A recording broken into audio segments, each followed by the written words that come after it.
Is dark chocolate really healthier? Dark chocolate is often described as the healthy version of chocolate. It appears in health articles, diet recommendations, and even medical headlines. The reasoning seems simple. It contains more cocoa and less sugar than milk chocolate. But whether it is truly healthy depends on what we mean by healthy and how much is consumed. Dark chocolate is not a low-calorie food. It is energy-dense and contains fat and sugar.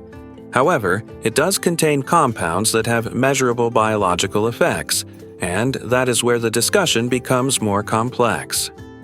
The key difference between dark chocolate and milk chocolate is cocoa content. Dark chocolate contains a higher percentage of cocoa solids. Cocoa solids are rich in plant compounds known as flavonoids, especially a subgroup called flavonols. Flavonols are antioxidants.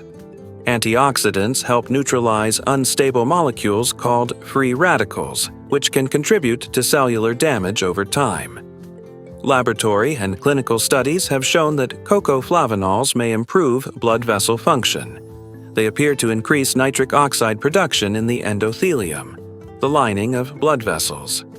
Nitric oxide helps blood vessels relax and widen, which can improve blood flow and potentially lower blood pressure slightly.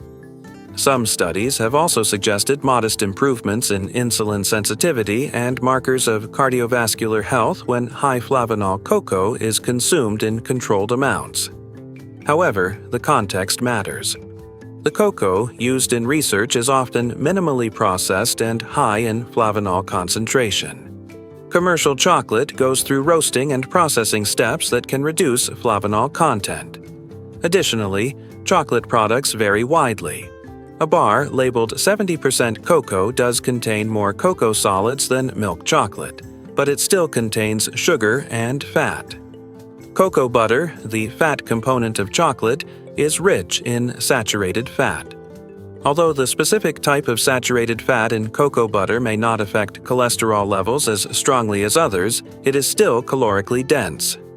Portion size is another factor. The potential cardiovascular benefits observed in studies are typically associated with small daily amounts, not large servings. Eating significant quantities of dark chocolate increases calorie intake quickly. Excess calories can offset any small vascular benefit. There is also the issue of expectation. When something is labeled as healthier, people may consume more of it. This can create a psychological effect where a treat is perceived as beneficial regardless of quantity.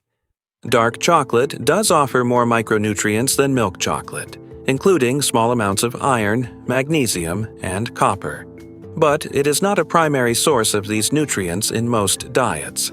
Its main nutritional distinction lies in its higher cocoa and lower milk content. The question is not whether dark chocolate contains beneficial compounds. It does. The question is whether those compounds transform it into a health food. In moderate amounts, particularly varieties with high cocoa percentages and limited added sugar, dark chocolate can fit within a balanced diet. It may offer mild cardiovascular advantages compared to milk chocolate, but it remains a confection, not a medicinal substance. Once you separate marketing language from biochemical evidence, the answer becomes clearer. Dark chocolate is healthier relative to other chocolates because of its higher cocoa content and flavonol concentration. It is not inherently healthy in unlimited amounts. If you found this explanation interesting, the next story explores another everyday food that carries a health reputation far more complicated than it first appears. Click on the channel to discover more untold stories behind simple things.